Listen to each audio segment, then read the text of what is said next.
Hey guys, स्वागत है आप सभी का आपके अपने चैनल अपनी पाठशाला पर। और इस सेशन में हम कवर करने वाले हैं combined graduate level examination 2019 tier 1 का पेपर। तो इसमें हम रीजनिंग का पोर्शन कवर करेंगे, जिसमें हम क्वेश्चन नंबर 1 से लेकर क्वेश्चन नंबर 25 तक सोल्व करेंगे, और वो भी बेस्ट मेथड से सोल्व करेंगे। यानी मेथड ऐसा होगा जिसे समझने में ज़्यादा आपको परेशानी भी ना हो और साथ में आप आसानी से उसका आंसर भी निकाल पाएँ। तो अगर आप चैनल पर नए हैं तो चैनल को सब्सक्राइब कर लें, साथ में बेल आइकन को भी दबा लें, क्योंकि चैनल पर हम कई तरह के वीडियो चला रहे हैं। जैसे कि हमारे मैथ का डेली वीडियो आता है, यानी मैथ का टॉपिक वाइज भी है हमारा, और साथ साथ में प्रीवियस ईयर क्वेश्चन पेपर भी हैं।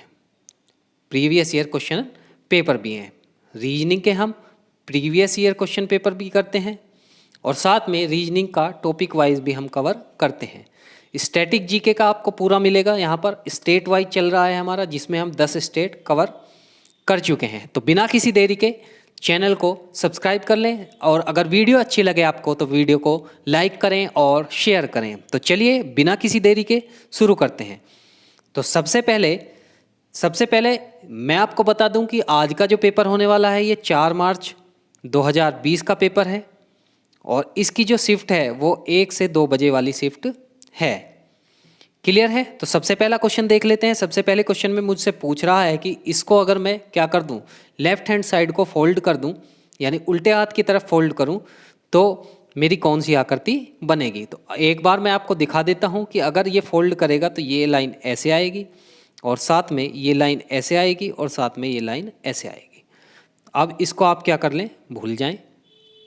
अब ऑप्शन में आप लोग देख लें कि निम्न में से कौन सी आकृति बन रही है।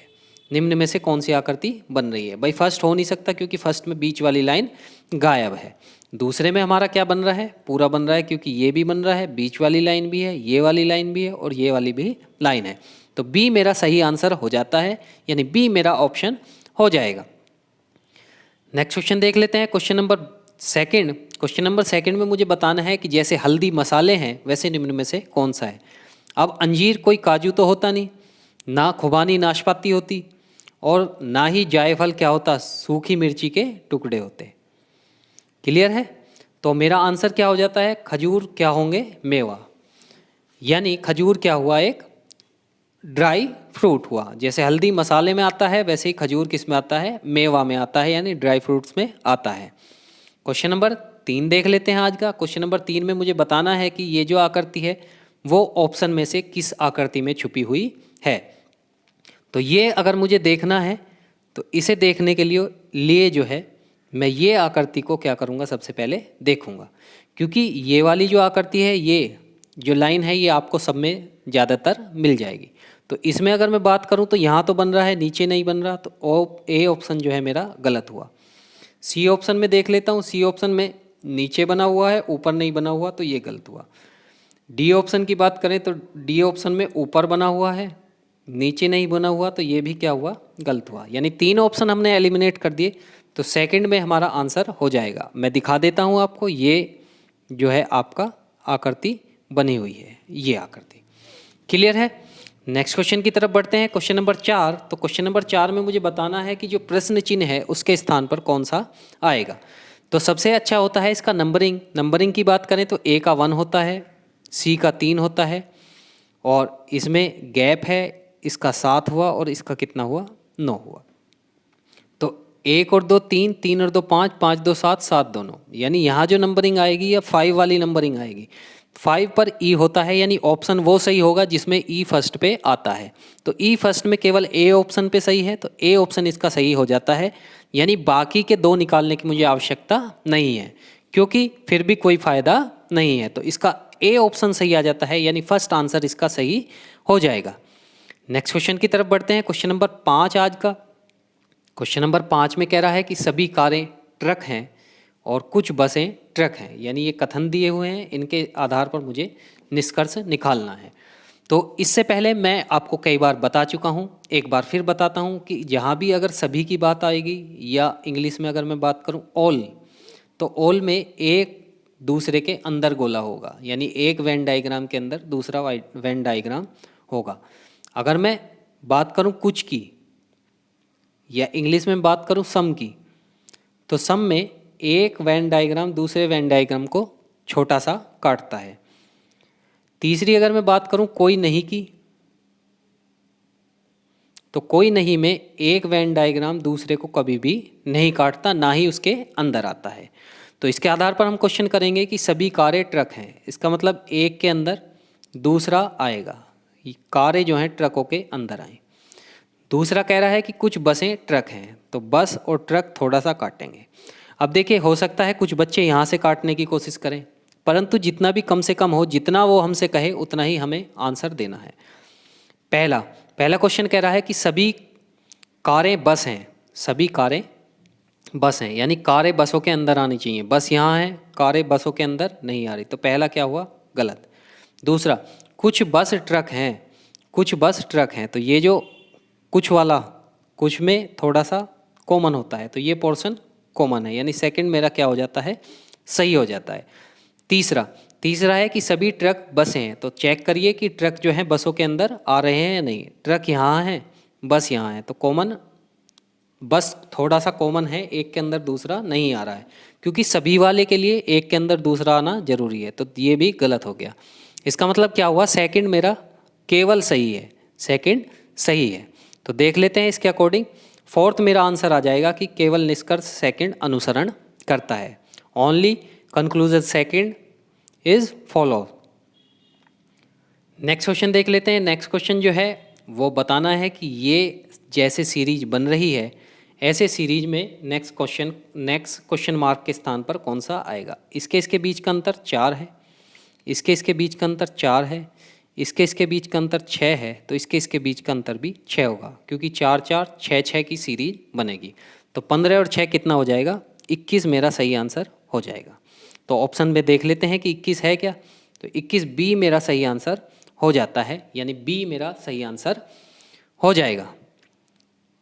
नेक्स्ट क्वेश्चन की तरफ बढ़ते हैं। नेक्स्ट क्वेश्चन में 7वां क्वेश्चन मुझे बताना है कि निम्न में से अलग कौन सा है। तो आप लोग देख रहे होंगे कि राजकोट, अहमदाबाद और सूरत ये सब कहाँ हैं, ये गुजरात में है, जबकि झालरापाटन की अगर मैं बात करूँ तो ये राजस्थान की एक जगह का नाम है।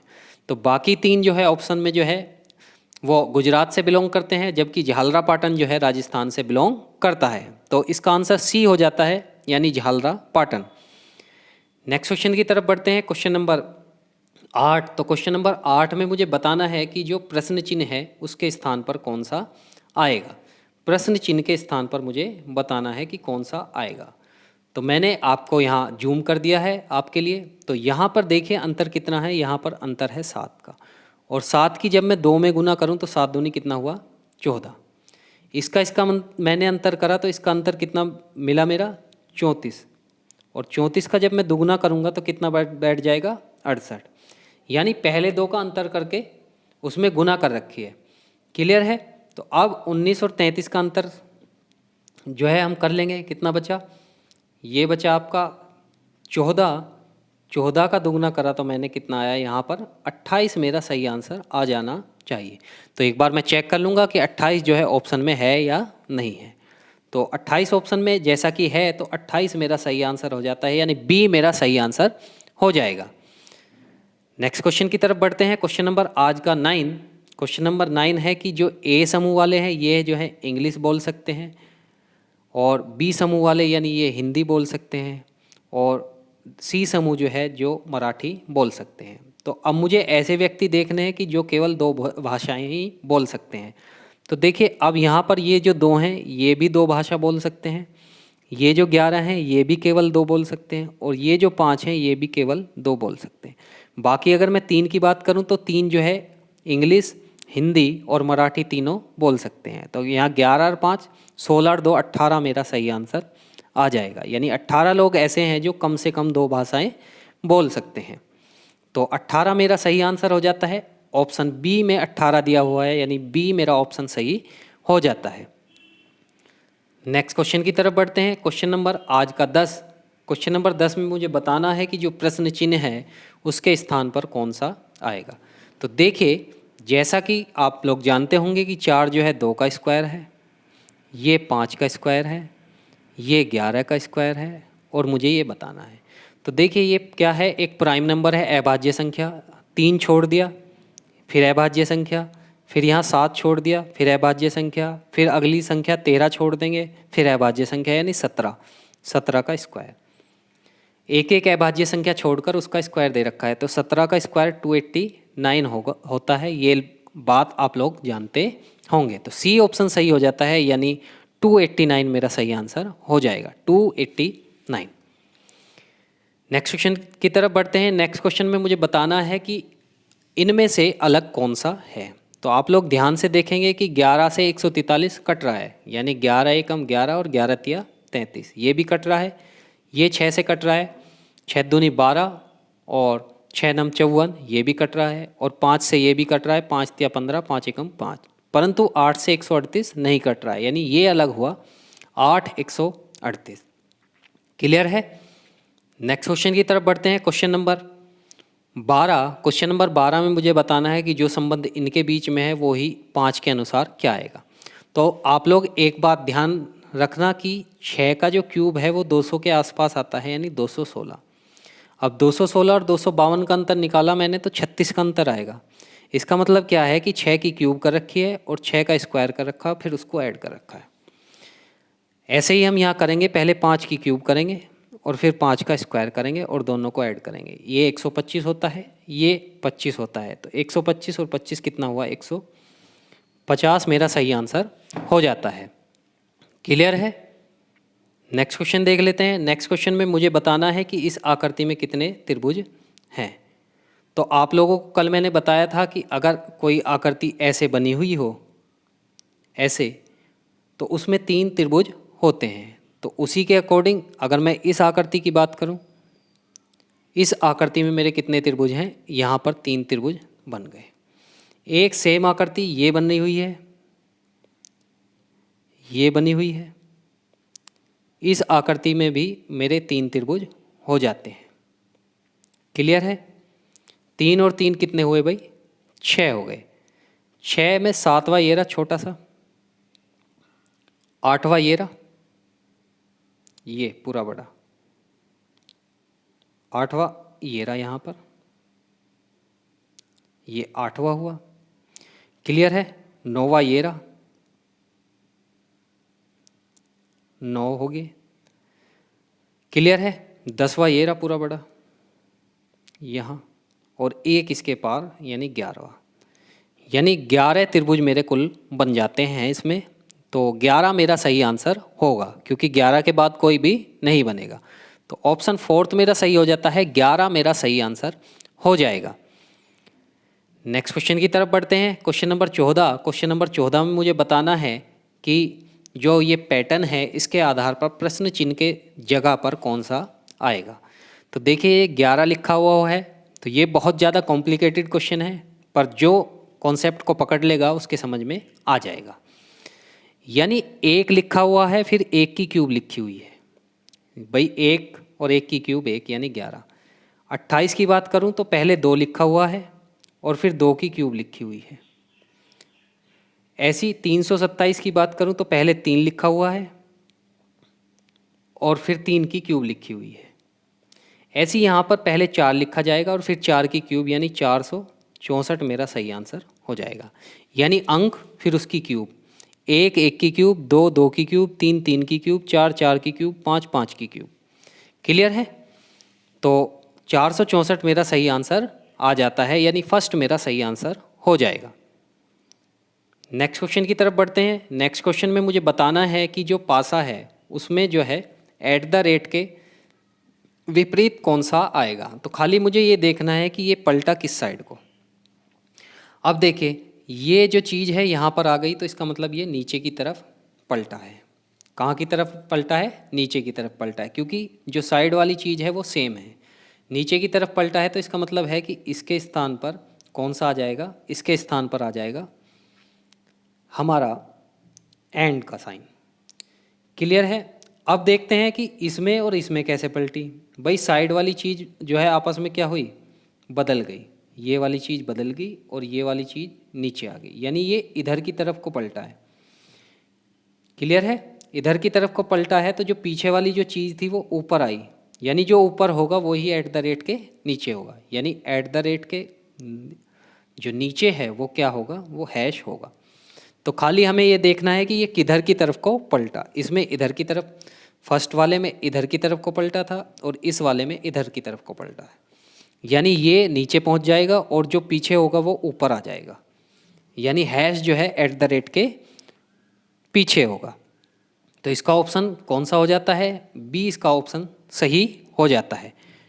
क्वेश्चन नंबर 16 की तरफ बढ़ते हैं। क्वेश्चन नंबर 16 में मुझे बताना है कि इनका जो अर्थपूर्ण क्रम है वो कौन सा क्रम है।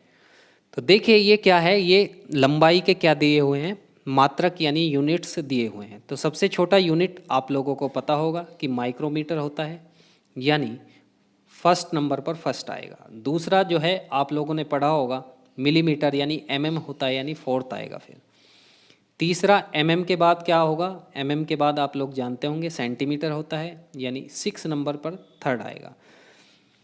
फिर अगर मैं बात करूं तो फिर सेकंड आएगा, यानी सेंटीमीटर के बाद मीटर आएगा, और मीटर के बाद में किलोमीटर आएगा, और किलोमीटर के बाद में जो है माइल आएगा, क्योंकि एक माइल में 1.6 किलोमीटर होते हैं, यानी 1600 मीटर होते हैं। तो ऑप्शन सही हो जाएगा 146253, 146253, यानी बी मेरा सही ऑप्शन हो जाता है 146253। क्लियर है। नेक्स्ट क्वेश्चन की तरफ बढ़ते हैं। नेक्स्ट क्वेश्चन में मुझे बताना है कि जैसे गम को क्या लिखा हुआ है 44, 441, 169 लिखा हुआ, वैसी वैक्स को क्या लिखा हुआ है। तो गम आप लोग जानते होंगे जी 7 पे है, तो 7 का स्क्वायर कर रखा है।